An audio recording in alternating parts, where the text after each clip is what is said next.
ಎಲ್ರಿಗೂ ನಮಸ್ಕಾರ. ಕೃತಕ ಬುದ್ಧಿಮತ್ತೆ ಆರ್ಟಿಫಿಷಿಯಲ್ ಇಂಟೆಲಿಜೆನ್ಸ್ ರಾಜ್ಯದ ಸುಮಾರು 1642 ಹೈಸ್ಕೂಲ್ಗಳಲ್ಲಿ AI ಟೀಚರ್ಸನ್ನು ಈಗ ತಗೊಳ್ಳಿಕ್ಕೆ ಅದರ ಪ್ರಕ್ರಿಯೆಗಳನ್ನು ಆರಂಭ ಮಾಡಲಿಕ್ಕೆ ರಾಜ್ಯ ಸರ್ಕಾರ ಈಗ ನಿರ್ಧಾರವನ್ನು ಮಾಡಿರುವಂಥದ್ದು. ಹಾಗಾದರೆ AI ಪರಿಚಯ ಮಾಡಲಿಕ್ಕೆ ಹೈಸ್ಕೂಲ್ಸ್ಗೆ ಯಾವ ಟೀಚರ್ಸನ್ನು ನೇಮಕ ಮಾಡಲಾಗುತ್ತೆ, ಅವರಿಗೆಲ್ಲ ಎಷ್ಟು ಸಂಬಳವನ್ನು ಕೊಡಲಾಗುತ್ತೆ, ಯಾವ ದಿನಾಂಕದ ಒಳಗಡೆ ಆ ಎಲ್ಲ ಪ್ರಕ್ರಿಯೆಯನ್ನು ಮುಗಿಸ್ಬೇಕಾಗಿರುತ್ತೆ ಎಲ್ಲವನ್ನು ಈ ವಿಡಿಯೋ ಮುಖಾಂತರವಾಗಿ ನಿಮಗೆ ಕ್ಲಿಯರ್ ಕಟ್ಟಾಗಿ ಅರ್ಥ ಮಾಡಿಸ್ಬಿಡ್ತೀನಿ. ಒಂದು 8 ನಿಮಿಷ ಟೈಮ್ ಇದ್ದರೆ ಈ ವಿಡಿಯೋ ಕೊಡಿ. ಈಗ so let's start from the very first ಲೈನ್ಸಲ್ಲಿ. ರಾಜ್ಯದ 1642 ಪ್ರೌಢಶಾಲೆಗಳಲ್ಲಿ AI ಪಾಠ ಅಂತಿದೆ ನೋಡಿ. ಪ್ರೆಸೆಂಟ್ ಇಯರು ಅಂದರೆ ಈಗಲೇ ಅದನ್ನು ಪರಿಚಯ ಮಾಡಲಿಕ್ಕೆ ಸರ್ಕಾರ ತೀರ್ಮಾನ ಮಾಡಿರುವಂಥದ್ದು. 2026-27ನೇ ಶೈಕ್ಷಣಿಕ ವರ್ಷದಿಂದ ರಾಜ್ಯದ ಸುಮಾರು 1642 ಸರ್ಕಾರಿ ಹೈಸ್ಕೂಲ್ನಲ್ಲಿ ಕೃತಕ ಬುದ್ಧಿಮತ್ತೆ ವಿಷಯ ಬೋಧನೆ ಮಾಡಲಿಕ್ಕೆ ರಾಜ್ಯ ಸರ್ಕಾರ ತೀರ್ಮಾನವನ್ನು ಮಾಡಿದೆ.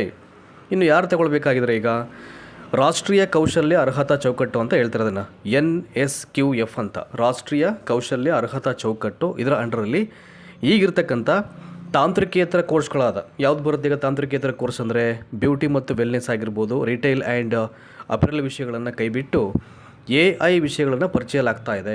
ಈಗಂತೂ ಈ ಸ್ಪರ್ಧಾತ್ಮಕ ವರ್ಲ್ಡಲ್ಲಿ so without having computer knowledge and he will be useless ಅಥವಾ ಶಿ ವಿಲ್ ಬಿ ಯೂಸ್ಲೆಸ್ ಅಂತ ಆಗ್ಬಿಡುತ್ತೆ ಈಗ. ಹಾಗಾಗಿ ಕಂಪ್ಯೂಟರ್ ಅಥವಾ ಗಣಕಯಂತ್ರದ ಜ್ಞಾನ ಅಂತಕ್ಕಂಥದ್ದು ಪ್ರತಿಯೊಬ್ಬರು ಬಳಸ್ಕೊಳ್ಳೇಬೇಕಾಗಿರುತ್ತೆ ಈಗ, ಅಂದರೆ ಈ ಒಂದು ಸ್ಪರ್ಧಾತ್ಮಕ ಯುಗದಲ್ಲಿ.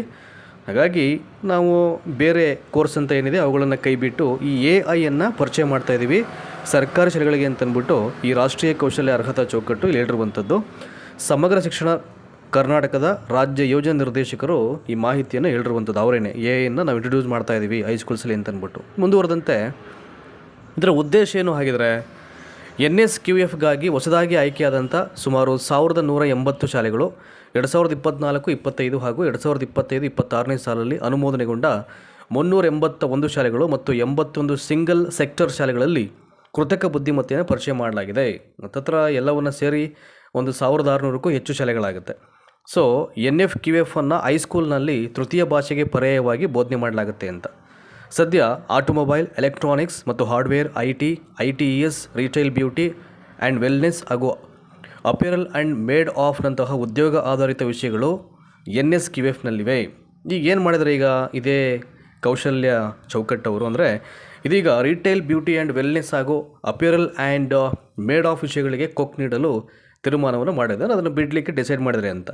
ಯಾವುದನ್ನು ಸೇರಿಸ್ತಾರೆ ಆಗಿದ್ರೆ ಇನ್ನು AI ಬೋಧನೆಗೆ ಪ್ರತಿ ಶಾಲೆಗೆ ಒಬ್ಬರಂತೆ ಅತಿಥಿ ಶಿಕ್ಷಕರ ನೇಮಕಕ್ಕೆ ಸೂಚನೆಯನ್ನು ನೀಡಲಾಗಿದೆ.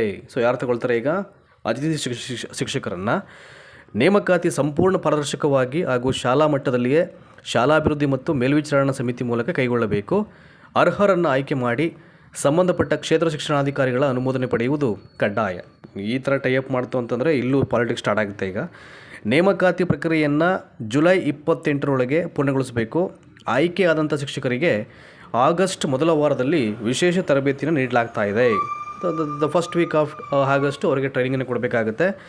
ಸೊ ಇವರಿಗೆ ಪ್ರತಿ ತಿಂಗಳು ಸುಮಾರು 20,000 ಗೌರವಧನ ನೀಡಲಾಗುವುದು ಎಂದು ಸಮಗ್ರ ಶಿಕ್ಷಣ ಕರ್ನಾಟಕ ತಿಳಿಸಿರುವಂಥದ್ದು. ಈಗ AI ಪಾಠ ಮಾಡಬೇಕಾದ್ರೆ ಯಾವುದೇ ಕೋರ್ಸನ್ನು ಇಲ್ಲಿ ಐ ಥಿಂಕ್ ಪರಿಚಯ ಮಾಡಿಲ್ಲ, ಇಲ್ಲಿ ಇಂಥ ಕೋರ್ಸನ್ನೇ ಮಾಡಬೇಕು ಅಂತ ಅಂದ್ಬಿಟ್ಟು. ಹಾಗಾಗಿ ಅದು ನಾಲೆಡ್ಜ್ ಇದ್ದರೆ ಸಾಕು. ಬಟ್ ಅದಾದ ನಂತರದಲ್ಲೂ ಅವರು ಟ್ರೈನಿಂಗನ್ನು ಕೊಡ್ತೀವಿ ಅಂತ ಹೇಳಿದ್ದಾರೆ ನೋಡಿ. ಜುಲೈ 28ರೊಳಗಡೆ ಎಲ್ಲ ಪ್ರಕ್ರಿಯೆಯನ್ನು ಮುಗಿಸ್ಬೇಕು ಅಂತ ಹೇಳಿರುವಂಥದ್ದು. ನೋಡೋಣ ಇದು ಸೊ ಹೇಗೆ ಮಾಡ್ತಾರೆ ಅಂತ. ಅದು ಇನ್ನೂ ವಿವರವಾದ ಡೇಟಾ ಇನ್ನೂ ಬಂದಿಲ್ಲ, ಈಗ ಬರುತ್ತೆ ಅದು.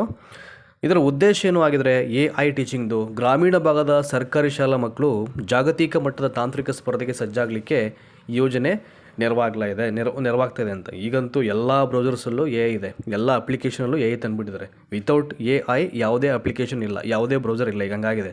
ಕೇವಲ ಸೈದ್ಧಾಂತಿಕ ಜ್ಞಾನಕ್ಕೆ ಸೀಮಿತವಾಗದೆ ಪ್ರಾಯೋಗಿಕವಾಗಿ AI ಕೋಡಿಂಗ್ ಆಗಿರ್ಬೋದು, ಡೇಟಾ ಮತ್ತು ರೋಬೋಟಿಕ್ಸ್ನ ಮೂಲಭೂತ ಅಂಶಗಳನ್ನು ವಿದ್ಯಾರ್ಥಿಗಳಿಗೆ ಅತ್ಯಂತ ಸರಳವಾಗಿ ಹೇಳ್ಕೊಡ್ಲಿಕ್ಕೆ ಇದು ಒಂದು ಮುಖ್ಯವಾದಂಥ ಉದ್ದೇಶವನ್ನು ಹೊಂದಿರುವಂಥದ್ದು AI ಪಾಠ. ಹಾಗಾಗಿ ಈ ಖಾಸಗಿ ಶಾಲೆಗಳ ಮಾದರಿಯಲ್ಲಿಯೇ ಸರ್ಕಾರಿ ಶಾಲೆಗಳಲ್ಲೂ ಕೂಡ ಹೈಟೆಕ್ ಶಿಕ್ಷಣ ನೀಡತಕ್ಕಂಥ ಸರ್ಕಾರದ ಈ ತಂತ್ರಜ್ಞಾನ ಸ್ನೇಹಿ ಕ್ರಮಕ್ಕೆ ಸಾರ್ವಜನಿಕ ವಲಯದಲ್ಲಿ ವ್ಯಾಪಕ ಪ್ರಶಂಸೆ ವ್ಯಕ್ತವಾಗಿದೆ. ಸೊ ಇನ್ನು ಮುಂದಿನ ದಿನಗಳಲ್ಲಿ ಈ ಡಿಜಿಟಲ್ ಕ್ರಾಂತಿಯು ಗ್ರಾಮೀಣ ವಿದ್ಯಾರ್ಥಿಗಳ ಉದ್ಯೋಗ ಕೌಶಲ್ಯವನ್ನು ಹೆಚ್ಚಿಸುವಲ್ಲಿ ಪ್ರಮುಖ ಮೈಲುಗಲ್ಲಾಗಿದೆ ಅಂತ ಹೇಳಿದ್ದಾರೆ. ಸೊ ಈಗ ಆರಂಭದಲ್ಲಿ ಹೇಳಿರುವಂಥದ್ದು ಸುಮಾರು 1600ಕ್ಕೂ ಹೆಚ್ಚು ಹೈಸ್ಕೂಲ್ಸಲ್ಲಿ ಅಂತ ಈ ಅಕಾಡೆಮಿಕ್ ಇರೋದು ಸ್ಟಾರ್ಟ್ ಮಾಡಿದರೆ ಈಗ ನೋಡಬೇಕು. ಇನ್ನು ಮುಂದಿನ ವರ್ಷಗಳಲ್ಲಿ ಅದು ಮೇ ಬಿ ಪ್ರೈಮರಿಗೂ ವಿಸ್ತರಣೆ ಆಗುತ್ತೆ ಅಂತ ಅನಿಸುತ್ತೆ.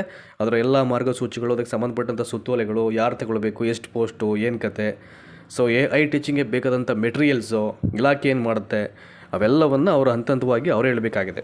ಈಗ ಫಸ್ಟು 1642 ಹೈಸ್ಕೂಲ್ಸ್ ಅಂತ ಹೇಳಿದ್ದಾರೆ. ಈಗ ಅದೊಂದು ಲಿಸ್ಟ್ ಕೊಡಬೇಕು. ಈಗ ಹೈಸ್ಕೂಲ್ ಲಿಸ್ಟನ್ನು ಈಗ ಅದು ಬರುತ್ತೆ. ಅದು ಈಗ 28 ಒಳಗಡೆ ಎಲ್ಲ ಪ್ರಕ್ರಿಯೆಯನ್ನು ಇದೇ ತಿಂಗಳು ಕಂಪ್ಲೀಟ್ ಮಾಡಬೇಕು ಅಂತ ಹೇಳಿದರೆ. ಸೊ ನೋಡಬೇಕು, ಅದು ಇನ್ನೊಂದು ಸುತ್ತೋಲೆ ಅಥವಾ ಏನಾದರೂ ಬೇರೆ ಒಂದು ನೋಟಿಫಿಕೇಷನ್ ಬಿಟ್ಟರೆ ಈಗ ಇಲಾಖೆಯಿಂದಲೇ ಗೊತ್ತಾಗ್ಬಿಡುತ್ತೆ ಯಾವ್ಯಾವ ಸ್ಕೂಲು, ಸೊ ಹೇಗೆ ಅದೇನು ಅಂತ ಅಂದ್ಬಿಟ್ಟು. ಈಗ ನೇಮಕಾತಿ ಪ್ರಕ್ರಿಯೆಯನ್ನು ಶಾಲೆಗಳ ಮುಖ್ಯ ಶಿಕ್ಷಕರು ಮತ್ತು SDMC ಅವರ ಮೇಲ್ವಿಚಾರಣೆಯಲ್ಲಿ ಆಗಬೇಕು. ಅದಾದ ನಂತರದಲ್ಲಿ BO ಅಪ್ರೂವಲ್ ಪಾಸ್ ಮಾಡಬೇಕು ಅಂತ ಹೇಳಿದರೆ 3 ಹಂತದಾಟದ ಮೇಲೆ the first week of August ಅವರಿಗೆ ತರಬೇತಿಯನ್ನು ಕೊಡಲಾಗುತ್ತೆ ಅಂತ ಹೇಳಿದ್ದಾರೆ. ಇದಿಷ್ಟು ಈಗಿರ್ತಕ್ಕಂಥ ದ ಪ್ರೆಸೆಂಟ್ ಇನ್ಫಾರ್ಮೇಷನ್. ಇದು ಅಂದರೆ every month they will get 20,000 for salary per scale ಅದ ಪರ್ ಮಂತು ಪ್ರತಿ ತಿಂಗಳಿಗೆ ಅಂತ ಹೇಳಿದ್ದಾರೆ.